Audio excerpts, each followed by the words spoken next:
I've lived with fibromyalgia for 25 years and I've heard what the doctors have to say.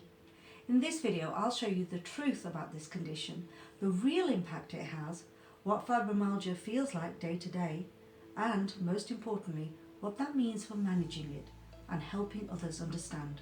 If you ask most doctors, they'd describe fibromyalgia as a long-term chronic condition that causes widespread pain, fatigue, and cognitive difficulties. That's what they call fibro fog.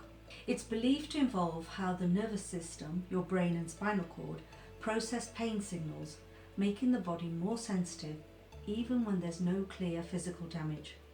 Here's the truth. Fibromyalgia affects about 2 to 4% of the world's population. That's roughly 160 million people worldwide, including around 4 million in the US, 3 million in the UK, and about 1 million in Australia. Some estimates and some latest research has shown that it could be as much as 8% globally, which would double the numbers I've just given you.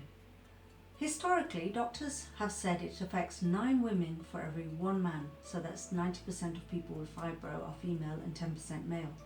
But more recent studies suggest it could be closer to 60% that are women and 40% men, because men are usually being underdiagnosed or misdiagnosed, and much of the research that's out there focuses on women. So men tend to get overlooked, but they do get it as well.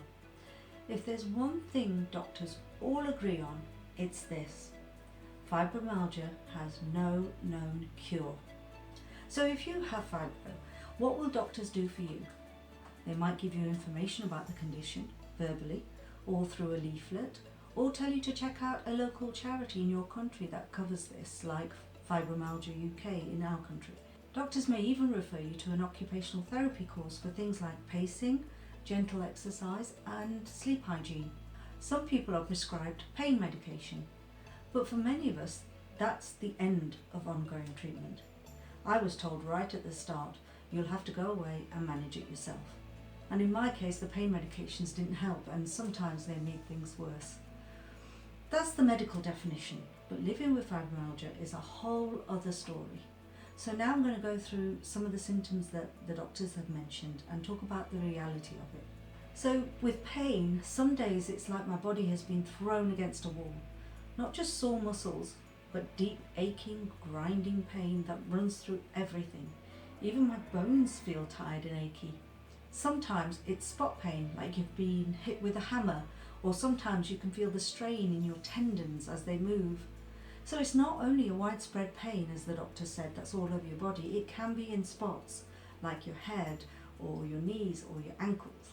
The fatigue is not just about being sleepy.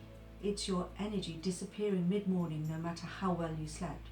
Even on a good day, the fatigue can show up suddenly out of nowhere. Sometimes it's like you're wearing a suit of armour and every movement is a struggle or exhausting. And at times, perhaps in the middle of a conversation with someone, you can suddenly feel drained and an overwhelming urge to sleep. The brain fog is not just forgetting words. I've put the kettle in the fridge before the milk in the cupboard. I've repeated the same story twice in 5 minutes without realising it. I forget what I'm saying in the middle of it. Brain fog can also feel like not being able to focus or concentrate on a task. Sometimes I go into the kitchen and stand there wondering what I came to do. Now I know these moments can happen to a lot of people, but with fibro, it's daily and sometimes even an hourly occurrence. When doctors say sleep disturbances, we imagine waking up frequently at night, and that does happen quite often.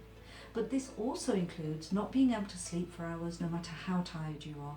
I've spent whole nights awake. It can be waking up in the early hours like 3 or 4 a.m. and not being able to go back to sleep until 6 or 7 in the morning when it's time to get up, and then you wake up more tired than before. At times it can be sleeping too much and not being able to stay awake, especially during a flare. For most people with fibro, sleep is hardly ever refreshing, and you wake up absolutely exhausted every day. At the start of my fibro journey, regular uninterrupted sleep seemed impossible, but I focused on ways to reduce my anxiety and improve my sleep hygiene, and it's better now. However, I can sleep for hours and still wake up feeling exhausted, like my body didn't actually rest. Emotionally, with fibromyalgia, there's grief and a lot of ups and downs. You remember who you used to be and you keep trying to get back to that person, but they just feel out of reach. You go through confusion, frustration, sadness, even self-pity, and all of that is valid. It's a major life change. Living in constant pain is also depressing, and we can often be in a vicious cycle of low mood leading to low energy, leading to low mood, and so on. Fibromyalgia is such an unpredictable and changing condition. This too can lead to anxiety and depression and confusion. You never know where you stand, and it makes planning, taking care of your responsibilities, having hobbies, or even looking after yourself very difficult. You might wake up feeling okay and then be wiped out by lunch, or the other way around. There's just no reliable pattern. When you start managing the pain and fatigue, you realise that you are much more sensitive to your environment than you were before. This is one of those things that you notice as you go further along your journey.